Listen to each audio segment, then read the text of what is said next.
Hi there, and welcome back to another video. If you have not seen my recent videos pertaining to allegations of police corruption in the city of Vienna, Austria, then I highly recommend that you refer to those videos. They're available on my channel. And of course, that police misconduct is related to organized sexual exploitation of children, schoolgirls. The whole thing is just one huge clusterfuck. I have videos on my channel where I'm just talking frankly, without concern for legal ramifications, defamation, lawsuits, etc. And then I have videos that are more cautious in approach. Ultimately, I don't really care about what I say. Accusations of police corruption at an identifiable police station with identifiable individuals is obviously very serious.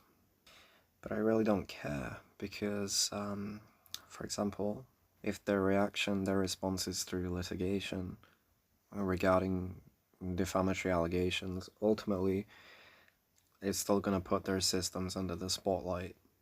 So to try and prosecute me, take me to trial, take me to court, start any kind of legal process against me, is just going to create further exposure, which they do not want.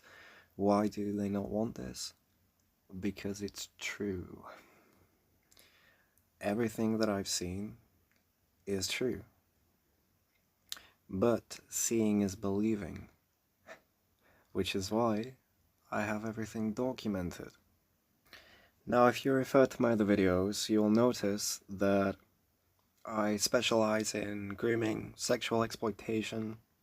Also, I'm educated in the field of psychology, specifically social psychology and trauma-informed psychology. So I know what I'm talking about. If you watch those videos, they'll be very educational for you.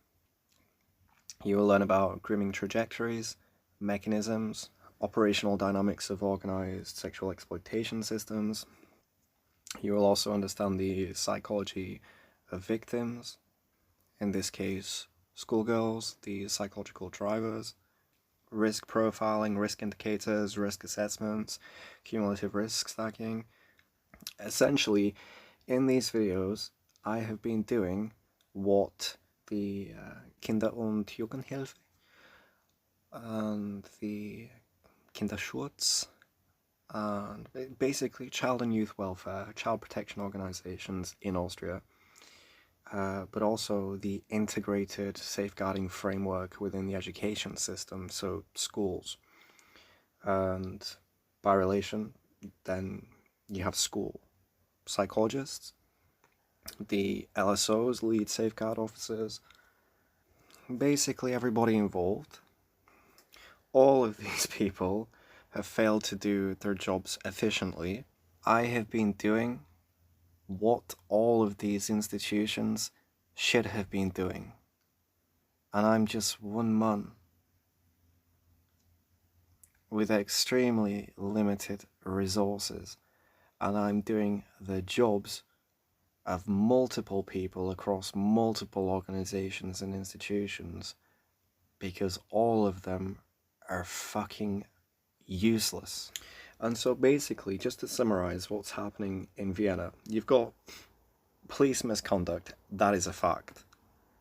Now this is regarding one specific police station, but because it involved multiple officers at one specific station, and my interactions with them revealed unbelievable incompetence, and then complacency, and then unwillingness to process serious crimes, and then ultimately systematic dismissal of over 35 reported crimes, cumulatively all being reported at the same time as part of wider systematic organized criminality and sexual exploitation. Because it involved the entirety of this police station and all of the officers employed at that police station, I'm not going to suggest that it was just one police officer who was highly incompetent, highly complacent, and for whatever reason, he felt personally like he just wanted to dismiss everything. to, I don't know, conserve resources. One single officer would not care about conservation of resources, which leads me to believe it's more likely to be an institutional practice by the Vienna police. But either way, I was at that police station as an informant. I was an informant because I've had 2-year, 3-year longitudinal access to organised, systemic sexual exploitation, grooming of schoolgirls. Again, real, documented. I've witnessed it. Hundreds and hundreds of examples. All interconnected, all overlapping, all integrated. Common themes, common social connections. One specific location placing all of these men in the exact same place. 1, 2, 3, 4, 5 examples that show a bit of a pattern you could dismiss. But when you've got hundreds and hundreds, that is clear structure, clear organization. I know what I've seen, and it's big. It's big. So I go to the police station as an informant. Now, the first thing you have to understand is that regarding grooming, sexual exploitation of children, schoolgirls, young females, everything is compartmentalized. It's compartmentalized, and it's very difficult to see what is happening because the victims themselves engage in the compartmentalization process. They hide aspects from other people. They are defensive of the environment. All recognized psychological phenomena associated with victims of sexual exploitation, embedded, entrenched within environments containing high-risk sexual activity with adult access. And so the men are compartmentalizing, and the victims are inheriting this. They learn to compartmentalize, to hide, to conceal. So whether it be a pastoral officer at school, a teacher at school, somebody from child protection who receives a welfare tip-off regarding domestic abuse, they could respond to isolated incidents. So you may see there is parental neglect of the children at home, of these young females at home, but that's just a fragment.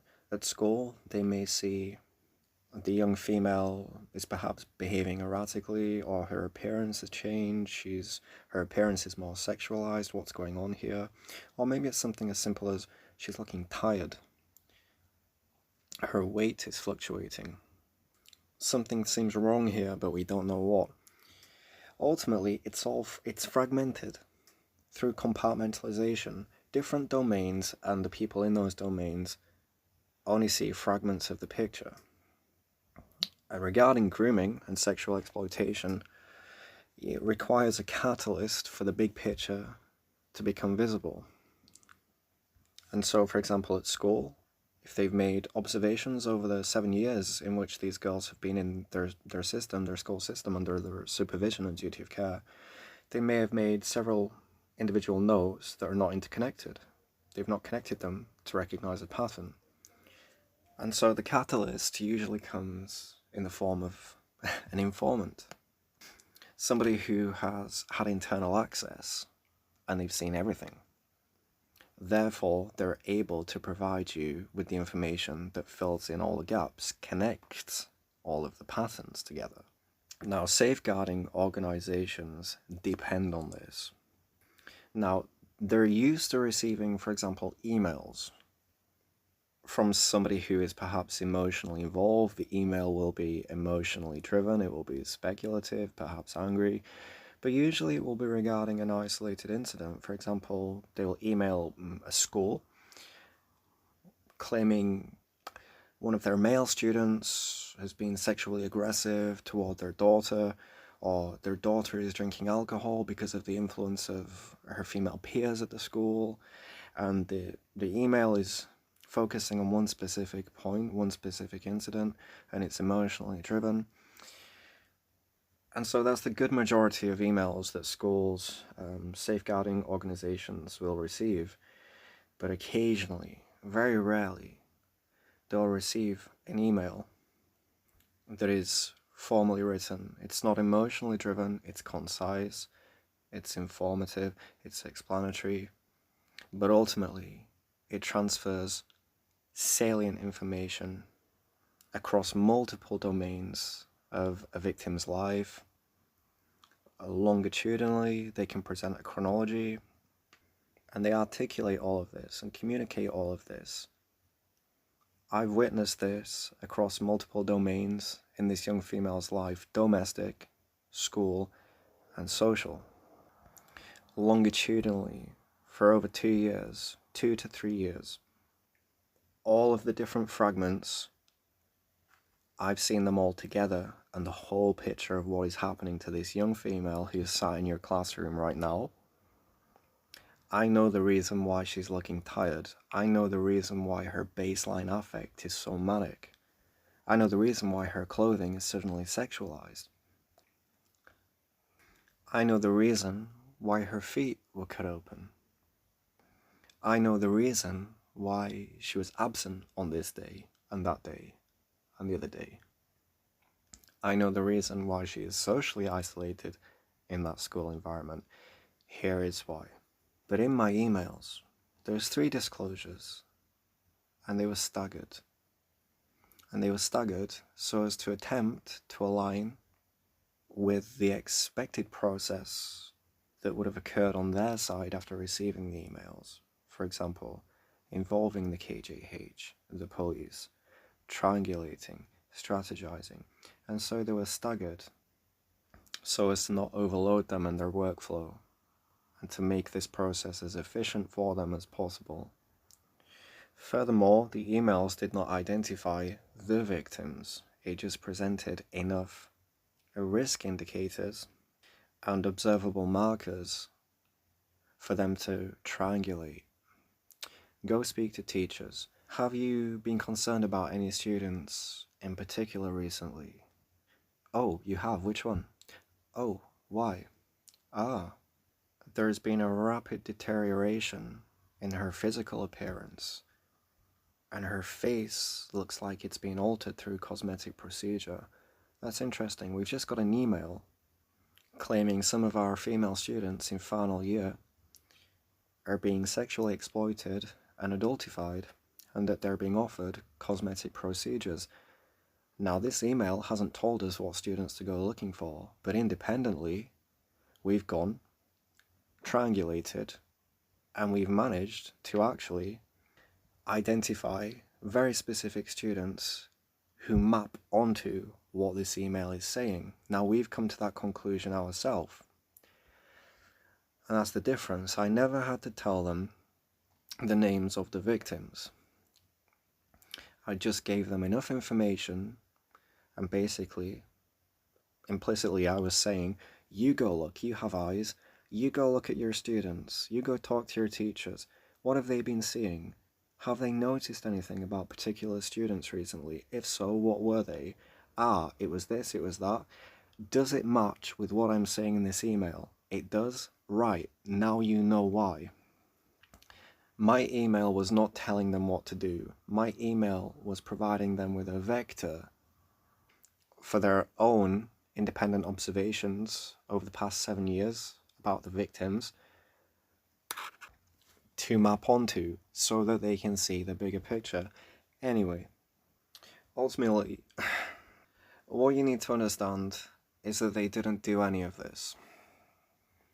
Now, under Austrian law, after receiving the disclosures via email from myself, they had to respond. They had to, legally, they had to respond by involving the KJH, and because of the severity of it under Article 78, police involvement. Now, I never received confirmation of receipt, even though I asked. And I never heard from the school after the disclosures. Now, initially, I had hoped this is due to procedural containment. They cannot have any outbound contact with me now, because of course, this is extremely serious. And yet the months rolled on. A month later, 2 months later, one of the victims is coming to me saying, I'm not okay. I'm not safe. I need to call you. Something's wrong. I'm not okay. Can I call you? This female was in such an emotionally dysregulated state, literally claiming she isn't safe. Now again, I just assumed, well, maybe they haven't attempted to extract her from the network of sexual exploitation, the grooming adjacent environment, because it's final year, matura, they want her to focus on her education and pass those exams, then they'll extract her. In the meantime, they probably strategized and decided that it's for the best that they just allow her to keep focusing on school. They won't alert her that they know about the situation, but they'll probably start slowly, incrementally checking in on the student, trying to elicit necessary information from them. Soft touch points. For example, getting one of the teachers to say to the student one day, seemingly spontaneously as far as the victim is concerned, hey, I notice you're looking a little bit tired recently. Is everything okay? You know we're always here to talk to. That is a soft touch point. And I just theorized that this is what they would be doing, because I could see with my own eyes that these females were still entrenched within this network of sexual exploitation. They were still in danger. However, by April, one of the females in particular is observably still entrenched within the sexually exploitative environment, and this is after she has passed her final exams. She's passed her matura, and that's her education completed. She can now graduate. Therefore, there is nothing stopping you now from extracting this female from that environment. Now, the reason extracting and placing this female in protective custody is so critical is, well, if you refer to my other videos, you will understand why. Ultimately, this particular young female, her life is in danger. They're attempting to sex traffic her. They're dehumanizing, adultifying, transactionalizing, and she's working as a prostitute. Child prostitute.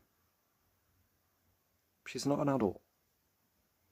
This is a student at that school in the 22nd district, a schoolgirl, and after hours, after she leaves those school gates, she's going to hotel rooms with multiple men for group sex, and she's being paid afterwards. But they're also offering her international flight out of the country. Multiple different men, all with the same modus operandi, all with the same offer. I want to fly you to Serbia, always Serbia. Multiple different men, all saying the same thing. I want to fly you to Serbia. I've just booked you on a flight to Serbia. And all of these men share one thing in common: their presence in one specific location, the local bar near the high school. Anyway, in a roundabout way, I clearly know everything. I've gone through the appropriate channels, and I know they haven't acted. This school, I know so many things about this school in Rembarnweg, in the 22nd district of Vienna. This school is absolutely fucked. The things that have occurred at this school are absolutely appalling. And on top of that, they failed to act in accordance with Austrian law regarding these disclosures, alerting them that your students are in critical danger.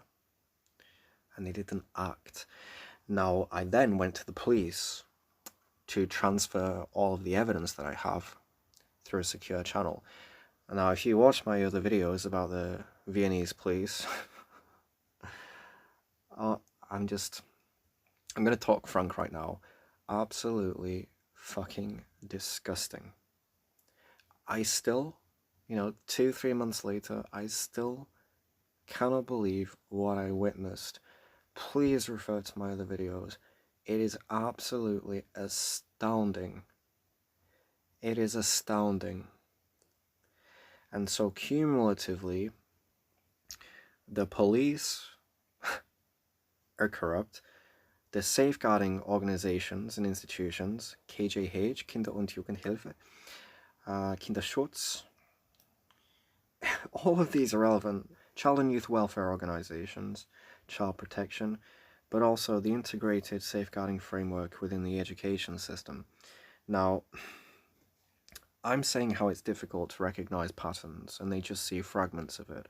But ultimately, these girls have been under your supervision for 7 years. They're sat in your classrooms every day for 7 years. You get to know them personally.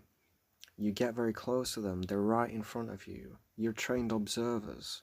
You're trained to look for interpersonal dynamics, social isolation, risk indicators such as weight fluctuation, signs of abuse, tiredness. Now, if this was a female where there was, 3 or 4 risk indicators that were quite difficult to discern, then it would be understandable. I wouldn't be here saying that the school has failed catastrophically and that the integrated safeguarding has failed catastrophically. However, this young female is by the most extreme case I've ever seen in my life. We're talking 50, 60 risk indicators. If you refer to my other videos, there's nothing more you could add. When cumulative risk stacking, there isn't any more. This girl has everything. And it's all occurred under school supervision. Unresolved childhood sexual trauma, age 10. Alcohol dependent, age 14. Suicidal, age 15. Claiming depression. Claiming by 16 that she's neglected by her mother. Split residence. Unstable domestic residence. Cocaine use by age 16. Claims she's bullied at school. Claims she's spat on at school. Rumours circulating at school that she sleeps with the male teachers. Isolated to one female peer through dyadic enmeshment. So much high-risk sexual activity occurring in and around the school or on international school trips directly under school supervision. Female is going on shopping sprees with elderly men, age 16, by age 17. Prostitution in hotel rooms. Clothing increasingly sexualized. Literally has had a cosmetic procedure. She's had fillers put in her face. That's a student, underage female, in your classroom, and you can't see that she's had an illegal cosmetic procedure on her face. What the fuck? Sibling perpetrated domestic abuse at home. Coercive female peer. Everything in and around this female, every domain of her life, whether it be domestic, educational, or social, everything and everyone around her is either exploiting her or just neglecting her, failing her. But the risk indicators here, oh, by the way, psychologically, extremely emotionally dysregulated, psyche splitting, observable fragmentation, extreme state-dependent cognition oscillation. Her mother literally thinks she's schizophrenic. You're schizophrenic, you're crazy. Now, I cannot determine if she is schizophrenic. I don't have the clinical authority to determine that. But what I will say is it reveals that her mother is clearly aware there is something fundamentally wrong psycho-emotionally with her daughter, and yet there is no referral to clinical intervention, school counseling, psychotherapy, nothing. Nothing. And what's concerning is, if you've got a student like this under your supervision at school for 7 years, with by the most extreme amount of risk indicators you're ever going to have for a female under your supervision for 7 years, and you failed this catastrophically, then what about other females who enroll at this school in the future, where there's only maybe 5 or 6 risk indicators related to domestic abuse? You're going to fail her because you couldn't intervene, you couldn't recognize the issues of a girl who's been domestically abused, neglected, groomed, sexually exploited, engaging in prostitution, she's on cocaine, alcohol dependent, suicidal, depressed, she's being sex trafficked. If you can't recognize serious issues with a student who meets all of this criteria, then if you have a student who's just being domestically abused, and I'm not minimizing domestic abuse, I'm just saying that's one issue, domestic abuse, you're going to fail them. So this school, when they received my disclosures through email, extremely high signal, low noise, and still didn't act. Still did nothing. This school is absolutely fucked. It needs investigating. And of course, when I went to the police, I mentioned this, and the police just dismissed it. Oh yeah, the school will probably just receive like a fine or something. A, they're not gonna, because you're not logging any of this, so there's gonna be no investigation or review leading to a fine. But second, B, this is way beyond a fine. So anyway, everything that I say is true. It's all gonna come out through evidence anyway. But basically, police corruption in Vienna. If you're over the age of 14 in Austria, these motherfuckers are not going to do anything to protect you because they don't even know their own laws. The police in Austria genuinely believe once you're over the age of 14, the age of consent justifies you being sexually exploited by adult men. They implement the Schutzalter to somehow reframe the provision of cocaine to a minor, to let's say a 15-year-old, as legal because the age of consent is 14. No. The police in Vienna say that because these females are over the age of 14, let's say you're 15 or 16, because you're over the age of 14 and you're engaging in prostitution, all they can do is ask you, do you want this? And if you, as the female, say, yeah, I want this, I choose this, nothing we can do. The girl consented, nothing we can do. No. When it becomes transactional, and adult men are involved, and you're paying somebody under the age of 18 for sex, that's both prostitution and prostitution with a minor. That's child prostitution. Consent from the minor is irrelevant. You legally have to intervene, and yet, no. The police don't know their own laws. The police don't know what the fuck they're doing in Vienna. They have absolutely no clue. This police station in Favoriten, I've never seen anything like it. And so yeah, it's going to be investigated because I'm not going away. And I have all the evidence. So if they want to come at me for making defamatory accusations, then I hope they do. Because it's just going to lead to exposure, because ultimately I know the truth. I have all the evidence to prove misconduct, but also it goes into the realm of corruption, and I believe I have enough evidence to prove that.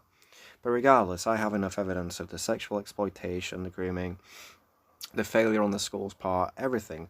So basically in Vienna, Austria, you have the police that's failing, these schoolgirls, you have Kinderschutz failing, you have Kinder- und Jugendhilfe, and the schools themselves. This school, AHS Theodor Kramer, in the 22nd is just, what the fuck is going on at this school? What are they doing? Like, if you go on their website, this school is happy to boast that, we throw lavish Americanized proms for our students. We take our students on multiple international school trips per year. Look how great we are.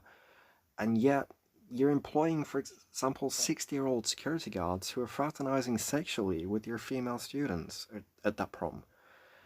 On these international school trips, your 15-year-old students are somehow accessing adult social spaces, nightclubs, obtaining alcohol illegally, and engaging sexually with adult men. That's age 15. That's under your supervision and duty of care in countries where the age of consent is 16, and these girls are 15, men in their 30s and 40s, and drunk, intoxicated. And it's not just happened once, over and over and over again. You know, rumours that one of these females wants to sleep,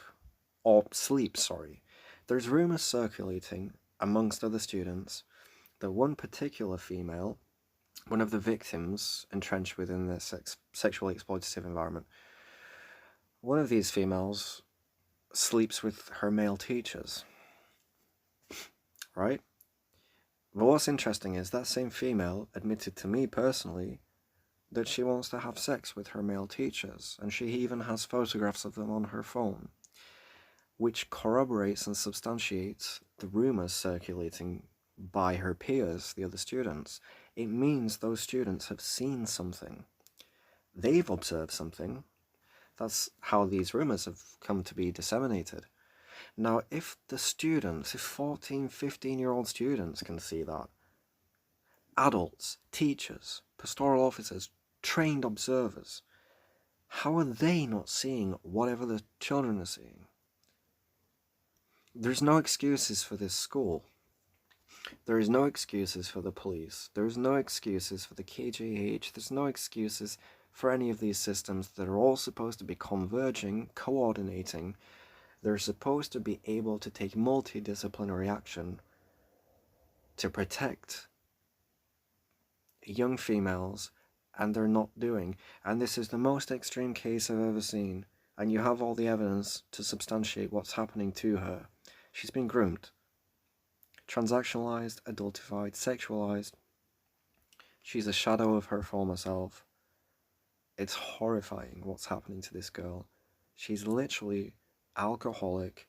She's on cocaine, engaging in prostitution. She's taken on shopping sprees all the time by what she refers to as grandpas, who buy her gifts associated with appearance, stiletto shoes, jewelry, pay for laundry, but also pay for her hair and her nails.